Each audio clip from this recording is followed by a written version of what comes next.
Hello, crafty friends, it's Julia here, and I figured I hadn't done any coloring with colored pencils on Kraft for a while, so I'm doing this today. I have this wonderful bird here from the Alleyway Stamps, and I'm going to stamp him onto a Kraft card base here. Now I'm masking off his legs because I already know that I want to create a window card. There are no dies for the stamps by the Alleyway Stamps, but I am going to be using my brother's scan and cut machine to cut this bird out. And I knew that the legs would be too skinny to be cut out properly, so that's why I masked them off. Basically, the scan and cut machine scans the paper, and then it shows you what it scanned. And then I said, make a border of 1 millimeter around the scanned image and cut it out. Of course, I had the note card open. So it wouldn't cut through both layers here. And that's how I created my my window card here. So I was absolutely tickled pink that this worked. I didn't know if this would work, but I was so happy that it did. So I taped down this note card now, like I taped it shut because I have to stamp through it, and I didn't want the top part to flap up and bump against my stamp.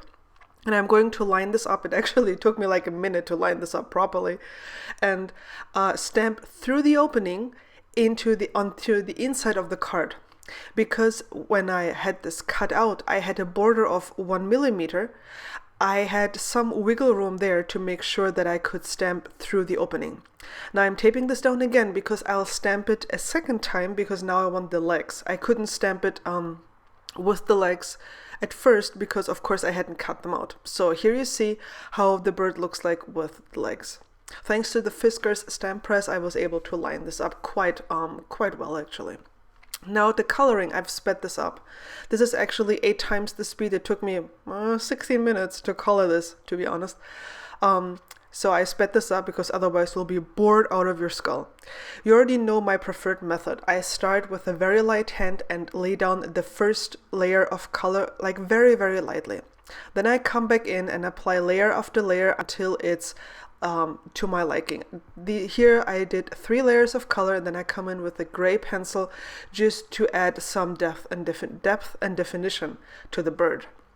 You can see that, well, like I said, it took like 16 minutes for me to do that, but I feel when you want to color with pencils, you need to take your time. Like, you need to be aware that this is going to take some time. This is not as quick as copy coloring might be. Like, I find copy coloring much faster. But yeah, like colored pencil to me is something that I do to completely relax because it takes a whole lot of time, but it's just something to help me, put my brain into standby mode. After trying to solve problems all day, like I work technical support, this is very relaxing to me. Sorry for turning the image around all the time here, but I'm somebody who has to color in a specific way and I need to turn my image around usually. It drives me nuts if I can't do that. Sorry, I hope you don't get, motion sick here. Since I'm coloring on Kraft, coming in with the white pencil actually creates a really nice effect here for the eyes and for the top of the bird's head. And then I came in with a fine line pen and added those eyelashes because I just thought that, it's a girl and it looks just so hilarious with those eyelashes. I'm using a ruler here to create a straight line on the front of the card, and then I'm using a circle die to draw a shape here. You can use any circle die. You could use like a cup or something if you don't have a circle die. So just anything that will allow you to draw like a somewhat circular shape, because I want to create like a sky around the image, but on the front of the card. I purposefully opened it up so I wouldn't be coloring onto the bird, through the opening, because this way I don't have to be quite as careful. I just put some scratch paper underneath here, so if I color into the opening, it doesn't matter. I'm trying to create a gradient here going from orange towards yellow and then towards blue, like you would have is it a sunset or sunrise? I'm not sure. One of those. Just, whatever you like best. So I'm putting down the colors here, and at first you see it's not blended. It doesn't look fantastic. I already knew that I would be using some blending solution to blend these colors together. So in total, I'll be putting down 3 layers of color, and you can see that I always go over the previous, I put down the orange and I went over the orange with my lighter orange and then blend this out further towards the top. Then when I grab my yellow, I dip into the previous color and then work my way towards the yellow area. That is to make the blending easier, to make the colors merge with each other. I don't really know how to explain that. Like I said, I learned this blending technique in the coloring classes by Kit and Clowder. I have a link to them on my blog in the sidebar. That's where I learned all my skills, like the coloring skills, and I can only recommend them. And so that's what I'm doing here, and you can see that it doesn't look very blended. So I'm grabbing my blending solution here. I'm using Zested because we don't have Gamsol here in Germany. I think you guys in the US usually use Gamsol blending solution.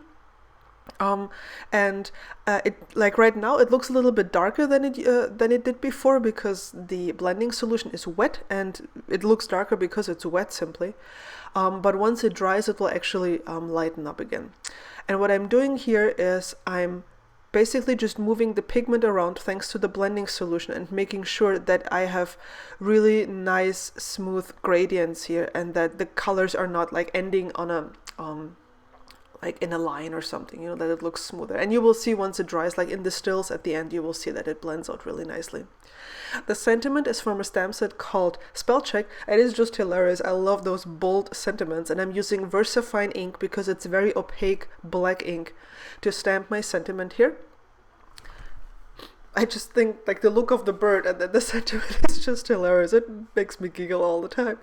Of course, I had to grab my white gel pen. You could totally skip this step, but I felt that by adding the white outline on this colored piece that I did here, it just gave it additional contrast and made it stand out more.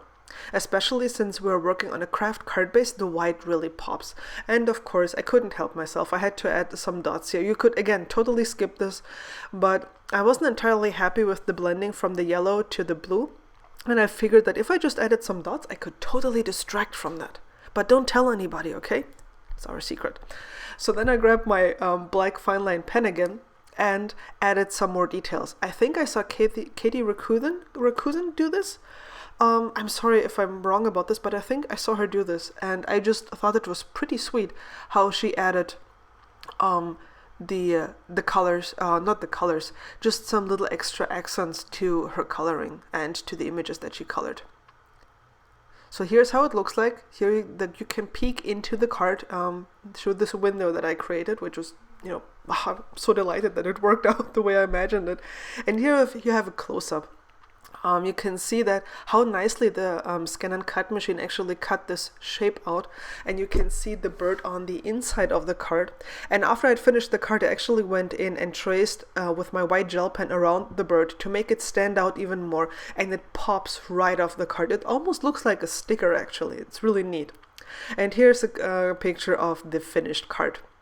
Thank you so much for watching. I hope you had fun with this project and you give your colored pencils a workout.